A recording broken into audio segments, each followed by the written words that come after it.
नमस्कार, मैं हूं आपके साथ पूजा कविया गोमा। एपीएन के लोकप्रिय कानूनी प्रोग्राम लीगल हेल्पलाइन में आप सभी का स्वागत है। इसमें हमारे कानूनी विशेषज्ञ रोजमर्रा की जिंदगी की समस्याओं से जुड़े कानूनी मसलों पर आपकी शंकाओं का समाधान करते हैं। आप भी इस प्रोग्राम से जुड़ सकते हैं, फोन करके कानूनी राय ले सकते हैं। आज हम आपको कंपनी खोलने के बारे में जानकारी देंगे। आज के दौर में काफी लोग अपनी कंपनी खोलने का सपना देखते हैं, लेकिन कम ही इसमें सफल हो पाते हैं। इसके पीछे की वजह ये नहीं कि कंपनी खोलने की प्रक्रिया बहुत सीधी सरल नहीं है, बल्कि वजह यह है कि लोगों को इसके बुनियादी नियम कानून की सही जानकारी नहीं होती, जिसकी वजह से उनका अपना कारोबार करने का और उसे आगे बढ़ाने का सपना अधूरा रह जाता है। ऐसे में अगर आप भी अपनी कंपनी खोलना चाहते हैं, पूरी प्रक्रिया जानना चाहते हैं, तो सबसे पहले रजिस्ट्रेशन की प्रक्रिया पूरी करनी पड़ती है। आजकल तो ये प्रक्रिया ऑनलाइन भी हो जाने से काफी आसान हो गई है, लेकिन अभी भी किसी प्राइवेट लिमिटेड कंपनी के रजिस्ट्रेशन के लिए 2 सप्ताह का समय लगता है। और भी कई प्रक्रियाएं हैं, इसकी भी हम आपको जानकारी देंगे। ये तो कुछ बुनियादी जानकारी हमने आप तक पहुंचाई। विस्तार में आपको जानकारी देंगे हमारे आज के कानूनी विशेषज्ञ अधिवक्ता सुंदर खत्री जी। सुंदर जी आपको कंपनी से जुड़े तमाम कानूनी पहलुओं की जानकारी देंगे। अगर आपका कंपनी खोलने से जुड़ा कोई भी सवाल है तो आप फोन करके राय ले सकते हैं।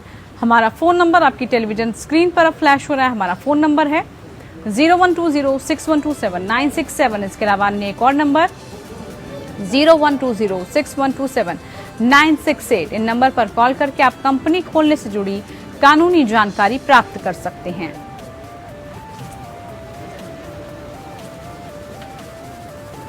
चलिए, अधिवक्ता हमारे साथ जुड़ चुके हैं। बहुत बहुत स्वागत है कार्यक्रम में खत्री जी आपका। सबसे पहले हम आपसे जानना और समझना चाहेंगे कि भारतीय कंपनी अधिनियम के तहत कंपनी की जो परिभाषा है, यानी कि कंपनी को जो परिभाषित किया गया है, वो कैसे किया गया है, क्या इसकी परिभाषा है?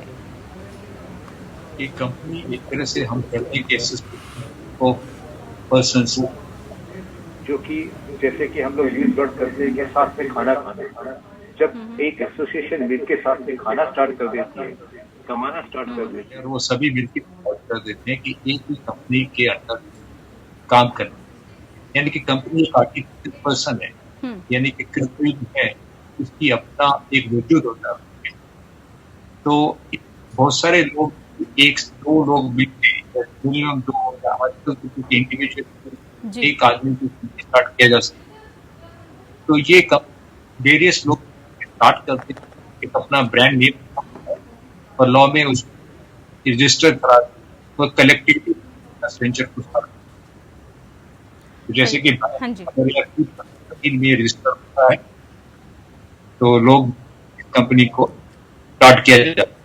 बिल्कुल सुंदर जी, ये तो रही परिभाषा की बात। अब कंपनी को रजिस्टर करना क्यों आवश्यक है, क्यों अब जरूरी हो चुका है कि कोई भी अगर अपनी कंपनी खोलता है तो सबसे पहले उसको रजिस्टर कराना है? देखिए, जब कंपनी नेचुरली कोई भी चीज अगर आप लॉ में काम करेंगे तो रेगुलेटरी बॉडी होती है उसकी। जैसे कि रजिस्ट्रार ऑफ कोऑपरेटिव सोसाइटी है जो कि कंपनी को रेगुलेट करता है, यानी कि कंपनी की रजिस्ट्रेशन से रिलेटेड जितने भी कार्यवाही होती है वो उन्हीं के वहां होती है। अगर मान लो हम ये बात करते हैं कि कंपनी अगर ना हो तो देखिए, वो जो आर्टिफिशियल पर्सन है लेट बी स्यूड, आप कैसे कलेक्टिवली कमाएंगे, कैसे काम करेंगे उस under the umbrella of company. तो कंपनी का रजिस्ट्रेशन अनिवार्य है, मस्ट है और होना भी जरूरी है, क्योंकि जैसे कि हमारे यहाँ के 2 कंपनी अधिकतर चलन में है, प्राइवेट लिमिटेड कंपनी और पब्लिक लिमिटेड कंपनी। तो इसका लीगल एग्जिस्टेंस लेने के लिए हम एडवाइस करते हैं कि कंपनी का रजिस्ट्रेशन कराना और जो रजिस्ट्रार ऑफ कोऑपरेटिव सोसाइटी है वहां पे आवश्यक है। बिल्कुल। अब अगर बात करें अपनी कंपनी की, तो अपनी कंपनी को रजिस्टर कराने की जो प्रक्रिया है, जो प्रोसेस है, वो सुंदर जी कैसे है, कैसे इसको रजिस्टर किया जा सकता है? जी देखिए, एक प्रोसीजर है, section 7 of the company act में डिफाइंड है। जैसे कंपनी रजिस्ट्रेशन से रिलेटेड जितने भी पेपर है वो रजिस्ट्रार के पास सबमिट करने होते हैं, जो कि इसके रजिस्टर करने के बाद वो इनकॉर्पोरेशन सर्टिफिकेट जारी करके वो एक फॉर्मेशन ऑफ कंपनी से रिलेटेड जितनी भी कार्यवाही कंप्लीट करके फिर एक सर्टिफिकेट देते हैं, वो कहलाता है इनकॉर्पोरेशन ऑफ द कंपनी। अब जहां तक क्योंकि इसके लिए प्रक्रिया इतनी आसान नहीं है, थोड़ा सा उसके लिए बहुत सारे डॉक्यूमेंट भी है, जैसे कि वहाँ पे होगी रजिस्टर्ड ऑफिस, उस रजिस्टर्ड ऑफिस के रिलेटेड आपको डॉक्यूमेंट देना होगा, फिर मेमोरेंडम ऑफ आर्टिकल और मेमोरेंडम ऑफ एसोसिएशन बनेंगे, ऑब्जेक्ट क्या होगा कंपनी का, फिर उसके डिक्लेरेशन जो मेंबर्स यानी कि जो प्रमोटर हैं कंपनी के वो टाइम पे डिक्लेरेशन भी फाइल करते हैं जी कि इनका कोई भी बिजनेस लॉफुल बिजनेस होगा, ना कि आप कंपनी किसी इलीगल बिजनेस के लिए बना सकते, बिल्कुल यानी कि कंपनी का जो ऑब्जेक्ट है वो लॉफुल होना चाहिए, इलीगल नहीं होना चाहिए। और जो सब जितने भी इंडिविजुअल्स उसके अंदर एंटर कर रहे हैं, प्रमोटर डायरेक्टर्स, उनके नाम जाते हैं, उनकी डिक्लेरेशन जाती हैं। अगर कोई व्यक्ति कन्विक्ट है, गिल्टी है, तो वो एलिजिबल है to get the company register. और जो जितने भी जो भी आपके फेयर नॉलेज में जितने भी डॉक्यूमेंट से रिलेटेड आपसे रिलेटेड हैं, केवाईसी से रिलेटेड हैं, जैसे एड्रेस प्रूफ है और कोई भी कॉन्स्टिट्यूशन चेंज करने की प्रक्रिया क्या होगी, वो सारी चीजें, यानी ये बहुत बड़ा ये सब्जेक्ट है जिसके अंदर बहुत सारी कार्यवाही है जो कि हमें पूरी करनी होती है before registration of the company. ठीक है। अब कंपनी रजिस्टर कराने के लिए अगर हम बात करें दस्तावेजों की, डॉक्यूमेंट्स की, तो कौन कौन से आवश्यक दस्तावेज हैं जिनकी जरूरत पड़ती है, जिनको तैयार करना चाहिए पहले ही? सबसे पहले तो हम देखिए फॉर्मल लेटर यूज करते हैं कि आप एक फॉर्मल लेटर तैयार करिए जो कि आरओसी के पास देना है और आपको, यानी कि एप्लीकेशन फॉर्म, वो सिंपल पेज पे होती है, उसमें कुछ भी नहीं। फिर होता है कि tin number, director identification number हमें अप्लाई करना होता है जी टू ऑल दोज डायरेक्टर्स जो प्रपोज कर रहे हैं कंपनी को बनाने के लिए। फिर आता है हम डिजिटल सिग्नेचर सर्टिफिकेट, वो चाहिए होता है। एक होता है फॉर्म 1 जो इनकॉर्पोरेशन ऑफ द कंपनी, उसके अंदर आपको इनकॉर्पोरेट करना है। फॉर्म 18 है, ये फॉर्म्स हालांकि समझा में आना मुश्किल है, बट एक्चुअली फिर भी मैं दर्शकों की कन्वीनियंस के लिए फॉर्म्स में बताना चाहूंगा। फॉर्म 18 है जहाँ पे कंपनी के जो एड्रेसेस हैं उस पे एड्रेसेस कंपनी का क्या होगा, यानी कि रजिस्टर्ड ऑफिस कंपनी का क्या होगा। एक होता है फॉर्म 32 तो जो कि प्रपोज जो जितने भी डायरेक्टर्स हैं, मैनेजर्स हैं, उनके अबाउट, यानी कि उनके पर्टिकुलर्स हमें उनको सबमिट करने होते हैं फॉर्म 32। यानी कि ये 5-7 डॉक्यूमेंट्स हैं जो कि इमीडिएट रिक्वायरमेंट होती है। Date number, digital signatures, ROC के पास फॉर्मल लेटर, तो ये सब 5-7 चीजें जो कि चाहिए फॉर रजिस्ट्रेशन ऑफ कंपनी। जी। अब कंपनी के डायरेक्टर की बात करें तो वो कौन हो सकता है, उनकी जिम्मेदारियां क्या होती हैं, किस तरह से उनको अपनी जिम्मेदारियां निभानी होती है, पूरा जो डायरेक्टर का एक प्रोफाइल है, जो प्रक्रिया है, वो क्या होती है सर? कि जैसे कि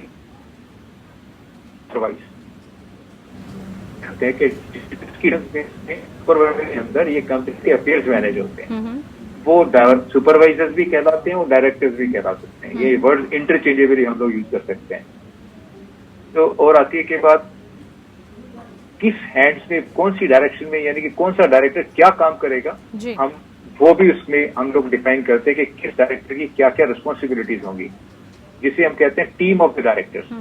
अब आ जाती है कि बोर्ड ऑफ डायरेक्टर्स क्या होता है, यानी कि जो कि सुप्रीम अथॉरिटी होती है एक तरह की, जो पूरे और कंपनी के पूरे अफेयर्स को देखता है। और क्या होता है कि सारी की सारी चीजें बोर्ड के थ्रू ही गवर्न होती है, यानी कि जो कंपनी के की पर्सन है वो सारे कंपनी के अफेयर्स को मैनेज करने के लिए जो स्टेट जो अफेयर्स हैं जितने भी कंडक्ट करने बिजनेस से रिलेटेड हैं, अलग अलग, जैसे कि कई बड़ी कंपनीज में हमने देखा है कमिटीज भी बनती हैं। तो ये जो बोर्ड ऑफ डायरेक्टर्स हैं, ये इनके पास पूरी की पूरी डिसीजन पावर्स है कि कंपनी को कैसे रन करना है और कौन कंपनी में कौन आदमी क्या क्या कार्रवाई करेगा, उसे हम बोर्ड कहते हैं। ठीक है। अब अगर हम बोर्ड की बात करें, जब हम बात करते हैं कंपनी की, तो हम बोर्ड मेंबर्स की बात करते हैं, बोर्ड की डायरेक्टर की बात करते हैं। तो कंपनी के बोर्ड को कैसे बनाया जाता है, कौन इसमें सदस्य होते हैं और बोर्ड का काम क्या रहता है सर? ठीक, यानी कि आपके जो कॉन्स्टिट्यूशन डॉक्यूमेंट है वो कहलाता है आर्टिकल ऑफ एसोसिएशन। हम उसके अंदर बोर्ड का गठन करते हैं जी, उसके अंदर इस बोर्ड को बनाया जाता है और सारे के सारे जो बोर्ड के मेंबर्स होंगे वो कंपनी के इंटरेस्ट में ही काम करते हैं, यानी कि वो शेयर होल्डर भी कहलाते हैं। और जो भी बेस्ट इंटरेस्ट में होता है कंपनी के, यानी कि कंपनी बिजनेस कर रही है तो उसके बेस्ट इंटरेस्ट में कोई भी डिसीजन होगा तो वो यही डिसीजन लेते हैं। जो बोर्ड के डायरेक्टर्स हैं वो एक्सरसाइज करते हैं पावर्स जो कंपनी एक्ट में भी डिफाइंड है और जो कि कंपनी के इंटरेस्ट में होती है, वो सारी पावर्स का इस्तेमाल ये लोग करते हैं। और कोई भी देखिए सबसे बड़ी चीज है, कोई भी director undue advantage, undue gain नहीं ले सकता है बिल्कुल। कंपनी को यूज करके। जैसे कि साइक्लिंग ऑफ फंड्स जैसे आजकल चला हुआ है, कई बार कंपनी ऐसा फॉर्मेट करते हैं, लेकिन अगर आप अपने पर्सनल फंड्स, तो वो सब चीजें आज के टाइम में कंपनी में ही और में आज हम बात कर रहे हैं कंपनी की, कंपनी से जुड़ी तमाम जानकारी, कैसे कंपनी खोली जा सकती है, कंपनी को लेकर क्या कुछ दस्तावेजों की आवश्यकता पड़ती है, इन सबको लेकर हम तमाम जानकारी जुटाने की कोशिश में हैं। हमारे साथ सुंदर जी लगातार जुड़े हुए हैं। सुंदर जी, कंपनी रजिस्ट्रार के अगर हम रोल की बात करें तो उसका क्या रोल होता है, कितना अहम होता है किसी भी कंपनी के लिए रजिस्ट्रार का होना? सुंदर जी, आवाज मिल पा रही है आपको? शायद संपर्क डिस्कनेक्ट हो गया। फिर से जुड़ने की कोशिश करते हैं सुंदर जी आपसे, और जो भी तमाम सवाल हैं उसके बारे में आपको फिर से बताते हैं। लेकिन इस दौरान अगर कोई भी दर्शक कार्यक्रम में जुड़ना चाहता है और कंपनी खोलने से जुड़ी कोई कानूनी जानकारी लेना चाहता है, कोई भी अपने कंपनी खोलने के बारे में सोच रहा है और उसके लिए उसे क्या डॉक्यूमेंट चाहिए, किस तरह से उसको कंपनी को रजिस्टर कराना है, पूरी कंपनी खोलने के लिए बोर्ड मेंबर्स की क्या आवश्यकता होती है, किस तरह से कानूनी पहलू की आप मदद ले सकते हैं और कंपनी खोलने का मकसद क्या होता है, ये तमाम तरह की जानकारियां हम अपने दर्शकों तक पहुंचा रहे हैं। आप भी कार्यक्रम में जुड़ सकते हैं, जुड़कर कंपनी खोलने से जुड़ी कानूनी जानकारी प्राप्त कर सकते हैं। अधिवक्ता खुद हमें बता रहे हैं कि कंपनी और जो उसकी जिम्मेदारी है वो किस तरह से निर्धारित होती है, कंपनी क्या काम करती है, कंपनी को आप कैसे खोल सकते हैं और कितना समय इसमें लगता है, रजिस्टर के बाद की जो प्रक्रिया होती है वो क्या होती है। चलिए, हमारे साथ सुंदर जी जुड़े हुए हैं। सुंदर जी, कंपनी के डायरेक्टर्स की हमने बात की, कौन वो हो सकते हैं, बोर्ड के डायरेक्टर्स की बात की। अब जरा कंपनी के जो रजिस्ट्रार हैं उसके रोल की बात करें तो वो क्या होता है, उसका रोल कितना अहम है? देखिए, सारे का सारा रोल रजिस्ट्रार का ही होता है कम्प्लीटली। जो कंपनी जब इनकॉर्पोरेट करती है तो रजिस्टर सर्टिफिकेट इशू करता है, वो रजिस्ट्रार के यहाँ पे सारी की सारी कंप्लायंसेस कंपनी की रजिस्ट्रार के थ्रू ही मैनेज हो रही होती है। शेयर होल्डर्स हैं, डायरेक्टर्स हैं, एडमिनिस्ट्रेटर हैं, रिपोर्टिंग है, वो सब लोग सभी के सभी लोग रजिस्ट्रार को ही रिपोर्टिंग कर रहे होते हैं। तो रजिस्ट्रार ऑफ कंपनीज एक का जो रोल है बड़ा एसेंशियल रोल है और बहुत ही वाइटल रोल है। कोई भी कंपनी की जो अप्रूवल है वो आरओसी देता है, और आप कंपनी को देखिए सर्टिफिकेट लेने के बाद ऐसा नहीं है कि कंपनी का बिजनेस आपने बंद कर दिया अचानक से, नहीं, ऐसा भी नहीं होता है। यानी कि कंपनी को जब आपको नाम स्ट्राइक ऑफ करना होता है उसके लिए अलग से कार्यवाही है, अलग से प्रोसीजर है। आप ऐसा नहीं कर सकते कि कंपनी को आपने चलाना छोड़ दिया और सबसे उसको खत्म कर दिया। और स्ट्राइक ऑफ करने के लिए एक सेपरेट प्रोसीजर है, उस वहां पे भी रजिस्ट्रार का रोल है। यानी कि पहले आपको परमिशन लेनी है बिजनेस करने की, उसके बाद बंद करने के लिए भी परमिशन आरओसी से ही लेनी, और जो बीच की कार्यवाही है, सारी जो रेगुलेटरी कंप्लायंसेस हैं, वो टाइम टू टाइम आपको रजिस्ट्रार के थ्रू ही करनी होती है। बिल्कुल। अब अगर हम 1 पर्सन कंपनी यानी कि एकल व्यक्ति की कंपनी की बात करें तो वो क्या होती है, वो कैसे खुल सकती है? देखिए, section basically 262 of company act में प्रोवाइडेड है 1 मैन कंपनी, जिसमें एक डायरेक्टर और एक शेयर होल्डर, ये दो होते हैं जो कि कंपनी, यानी कि एक आदमी अपनी कंपनी स्टार्ट किया जा सकता है। लेकिन जो मैक्सिमम जो इंडिविजुअल्स हैं वो 15 भी हो सकते हैं जो कि मैनेज करने के लिए। अब ये जो कंपनी रजिस्टर हो सकती है अंडर द सेक्शन 262 डिफाइंड है, तो 1 man company is also permissible. जी सुंदर जी, कई बार हम निजी कंपनी, प्राइवेट लिमिटेड कंपनी की बात करते हैं, वो क्या होती है, उसका क्या प्रोफाइल है? यस, जो निजी कंपनी है, जो प्राइवेट लिमिटेड कंपनी है, section 2 subsection 68 of companies act में डिफाइंड है। और प्राइवेट कंपनीज के अंदर भी देखिए आर्टिकल एसोसिएशन वो रजिस्टर होते हैं, ट्रांसफर शेयर्स की ट्रांसफर भी किया जा सकता है, और मिनिमम जो क्राइटेरिया है वो 2 लोग मिलके इस कंपनी को स्टार्ट किया जा सकता है, प्राइवेट लिमिटेड कंपनी को। पहले क्या था कि मिनिमम कैपिटल आज के टाइम में नहीं है, पहले 1 लाख रुपए हुआ था, क्योंकि ये लेटेस्ट चेंज है, यानी कि पेड अप शेयर कैपिटल जो है 1 लाख रुपए पहले से स्टार्ट करना होता था, but now it is unlimited, ये खत्म हो चुका है। मिनिमम 2, मैंने की बताया कि 2 individuals can start the private limited company, और मैक्सिमम 200 मेंबर्स हो सकते हैं इसके अंदर। और जो 2 मेंबर बस जस्ट और मैक्सिमम 200 मेंबर्स, यस, जो प्राइवेट लिमिटेड कंपनी में 1-2 मेंबर्स और मैक्सिमम 200 मेंबर्स तक स्टार्ट किया जा सकता है। अब ऐसे ही अगर हम सार्वजनिक कंपनी यानी कि पब्लिक लिमिटेड कंपनी की बात करें तो वो क्या होती है और किस तरह से डिफरेंट है वो प्राइवेट लिमिटेड कंपनी से? देखिए, पब्लिक लिमिटेड कंपनी का जो दायरा होता है वो बहुत बड़ा होता है, यानी वो उसके लिए बहुत सारी अलग से भी कंप्लायंसेस हैं। और जो पब्लिक लिमिटेड कंपनी है कि बेसिकली उनके शेयर जो पब्लिक सब्सक्राइब कर सकती है, जैसे कि हम सुनते हैं कि भाई आपने शेयर खरीदे हैं, यानी कि वो लिस्टेड कंपनीज हैं, जो सेबी के रेगुलेशन भी उसके ऊपर अप्लाई होते हैं।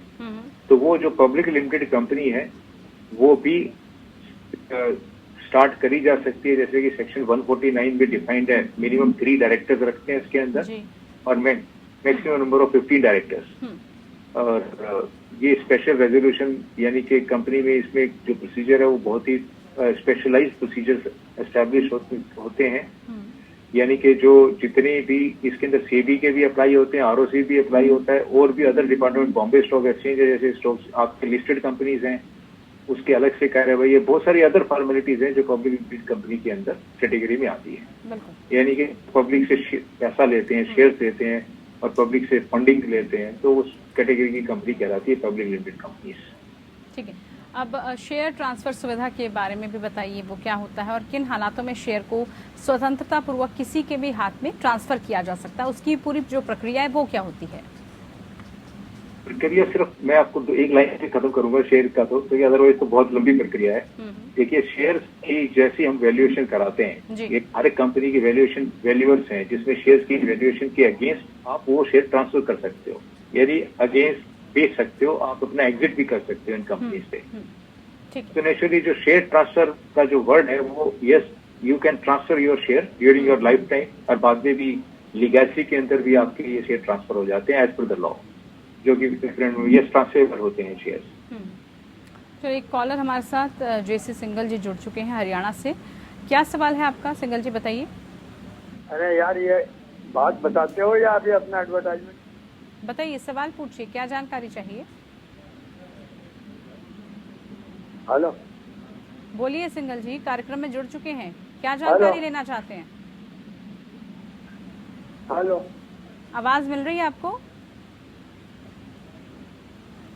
चलिए, आवाज शायद नहीं पहुंची, डिस्कनेक्ट होगी, फिर से कोशिश कीजिएगा। जो भी कार्यक्रम में आप जुड़कर जानकारी लेना चाहते हैं, अपने कानून से जुड़ी जो भी आप जानकारी चाहते हैं, और साथ ही साथ जो आप जानकारी ये चाहते हैं कि कैसे आप अपना बिजनेस शुरू कर सकते हैं, वो तमाम जानकारी आज दर्शकों तक हमने पहुंचाई। सुंदर जी हमारे साथ जुड़े और जुड़कर उन्होंने स्टेप बाय स्टेप समझाया कि क्या इसका प्रोसेस है, क्या डॉक्यूमेंटेशंस लगते हैं और किस तरह से आप अपना जो बिजनेस है वो खोल सकते हैं। बहुत शुक्रिया कार्यक्रम में जुड़ने के लिए सुंदर जी आपका, और साथ ही आज के लिए लीगल हेल्पलाइन में इतना ही। मुझे दीजिए इजाजत, नमस्कार।